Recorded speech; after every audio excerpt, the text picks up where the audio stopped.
Hello dear students, देखिए question number 14 हम फिर डाइजेस्टिव सिस्टम में ही अभी पढ़ा रहे हैं। डाइजेस्टिव सिस्टम का ये न्यू पीडीएफ अभी देखिए इसमें जो क्वेश्चन पूछा गया है। तो इसमें क्वेश्चन देखिए ध्यान से देखेंगे। क्वेश्चन क्या है ये देखिए। ये क्वेश्चन नंबर 14 क्वेश्चन ये चल रहा है। ध्यान से आप पढ़ेंगे इसको। खूब इंपॉर्टेंट सारे क्वेश्चन हमने बना दिए। स्वपोषी पोषण के लिए आवश्यक परिस्थितियां कौन सी हैं, उनके अंतिम उत्पाद क्या हैं। देखिए बहुत इंपॉर्टेंट क्वेश्चन है। तो स्वपोषी पोषण के लिए आवश्यक परिस्थितियां, इसको हम घटक भी बोलते हैं। जो फोटोसिंथेसिस के घटक होते हैं, ये स्वपोषी पोषण के लिए आवश्यक परिस्थितियां, इनके इनके कारण ही भोजन का निर्माण होता है। तभी हरे पौधे अपना भोजन स्वयं बनाने में सक्षम होते हैं। इसी कारण इनको ऑटोट्रॉफिक या स्वपोषी पोषण के अंतर्गत रखते हैं। तो देखिए इनमें आवश्यक परिस्थितियां क्या होती हैं। सनलाइट, सूर्य का प्रकाश होना बहुत ज़रूरी है, तभी हरे पौधे भोजन बना पाएंगे। दूसरा, क्लोरोफिल होना चाहिए। देखिए क्लोरोफिल के बिना जो है क्योंकि क्लोरोफिल जो है क्या करता है, ये पत्तियों में पाया जाता है, हरे पत्तियों में। और ये क्या करता है, सूर्य के प्रकाश को क्या करता है, एब्जॉर्ब करता है। वही ऑब्जॉर्व करता है। फिर उसके बाद तीसरा कम क्या होता है, आवश्यक परिस्थितियाँ, कार्बन डाइऑक्साइड भी होना जरूरी होता है, और पानी H2O भी होना जरूरी होता है। ये आवश्यक परिस्थितियां हैं, ठीक है। और उनके अंतिम उत्पाद की बात की जा रही है। तो देखिए अंतिम उत्पाद की बात अगर देखा जाए, यहाँ ध्यान से देखेंगे। स्वपोषी पोषण के अंतिम उत्पाद, स्वपोषी पोषण के अंतिम उत्पाद में देखिए क्या है। ये अंतिम उत्पाद जो यहाँ पे मिलता है, इसको हम आपको बता दें। अंतिम उत्पाद में ये देखिए, ये अंतिम उत्पाद इसका क्या है, ये अंतिम उत्पाद है, ठीक है। ये ध्यान से देखिएगा।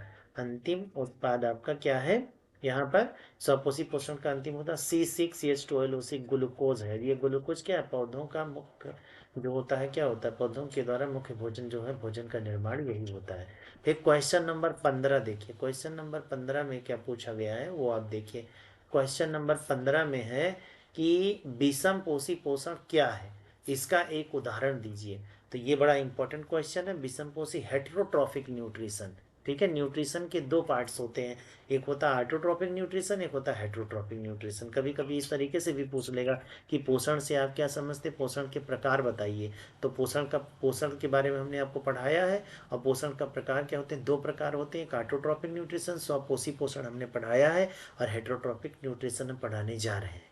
तो देखिए हेट्रोट्रॉपिक न्यूट्रिशन, विषम पोषी पोषण, ये देखिए ये वह प्रक्रिया है जिसमें जीव अपना भोजन स्वयं नहीं बना सकते। बड़ा इंपॉर्टेंट पॉइंट है। हेट्रोट्रॉपिक न्यूट्रिशन में क्या होता है, क्योंकि इसमें जो है क्लोरोफिल पाया नहीं जाता है। जब क्लोरोफिल नहीं पाया जाएगा तो सूर्य के प्रकाश को एब्जॉर्ब नहीं कर पाएगा। जब एब्जॉर्ब नहीं कर पाएगा तो प्रकाश संश्लेषण की क्रिया होगी नहीं। और प्रकाश संश्लेषण की क्रिया होगी नहीं तो भोजन क्या होगा, बन ही नहीं पाएगा, तो वो स्वयं भोजन बना नहीं पाएंगे। तो ये वो प्रक्रिया है जिसमें जीव अपना भोजन स्वयं नहीं बना सकते। और ऊर्जा, एनर्जी के लिए प्रत्यक्ष, प्रत्यक्ष माने डायरेक्ट या अप्रत्यक्ष इनडायरेक्ट रूप से पौधों या अन्य जंतुओं पर निर्भर रहते हैं। देखिए बड़ा इंपॉर्टेंट पॉइंट्स है। कुछ जीव भी होते हैं जो जीव के ऊपर, जैसे पेडिकुलस को आप देख रहे हैं, जो जू होता है वो हम लोगों के सर में पाए, और सर से ही वो जो है खून चूस के अपना भोजन प्राप्त करता है। कुछ बैक्टीरिया होते हैं जो हमारे पेट में पाए जाते हैं, जैसे इसेरिचिया कोलाई। तो ये सब क्या होते हैं, हेट्रोट्रॉफिक है, लेकिन इसमें दिया है कि पौधों या अन्य जंतुओं पर निर्भर रहते हैं। इस पोषण में जीव जटिल कार्बनिक, जटिल कार्बनिक का मतलब कॉम्प्लेक्स ऑर्गेनिक मटेरियल जो होता है, पदार्थों का इंजेशन, अंतर ग्रहण, पाचन और एब्जॉर्प्शन करते हैं, ठीक है। और एग्जाम्पल में देखिए यहाँ पर क्या है, हेट्रोट्रॉपिक न्यूट्रिशन में मनुष्य हो गए, जैसे हम लोग हो गए, शेर हो गया, गाय हो गया। और इसमें जो है ETC जहाँ इन्होंने लिखा है, इसी में और इंक्लूड कर दीजिए एक पॉइंट्स, ऑल एनिमल्स क्या होंगे, ऑल एनिमल्स, एनिमल्स। देखिए ये इंपॉर्टेंट पॉइंट्स है, ठीक है। तो इस तरीके से आपको ये जानना होगा, ठीक है। नेक्स्ट क्वेश्चन देखिए इसमें।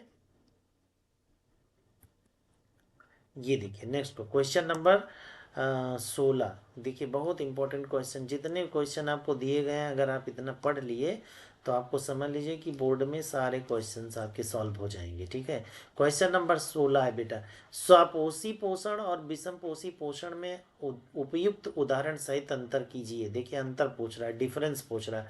तो ऑटोट्रोफिक न्यूट्रिशन और हेटेरोट्रोफिक न्यूट्रिशन। देखिए पहला पॉइंट है, अपना भोजन स्वयं प्रकाश संश्लेषण द्वारा बनाते हैं, ऑटोट्रोफिक में, बिल्कुल सही पॉइंट्स है। दूसरा है, भोजन के लिए पौधों या जंतुओं पर निर्भर रहते हैं, ये भी बिल्कुल सही है।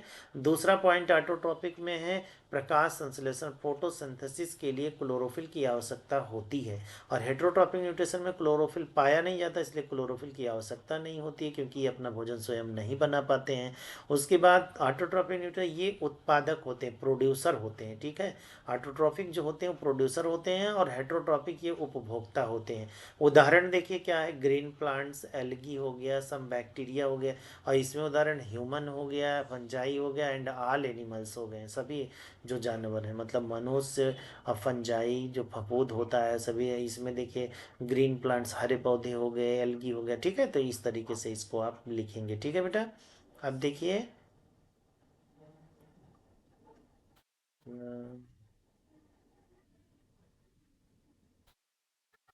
ये क्वेश्चन नंबर 17, क्वेश्चन नंबर 17 देखिए, इसमें क्वेश्चन जो पूछा है, रसायन संश्लेषण क्या होता है, इसमें भाग लेने वाले कोई 3 जीवाणुओं के नाम तथा कार्य लिखिए। देखिए बहुत इंपॉर्टेंट क्वेश्चन ये भी है। केमोसिंथेसिस, केमोसिंथेसिस मतलब ये वो प्रक्रिया, ये देखिए ऑटोट्रॉफिक का ही ये पार्ट है, फोटोसिंथेसिस और केमोसिंथेसिस।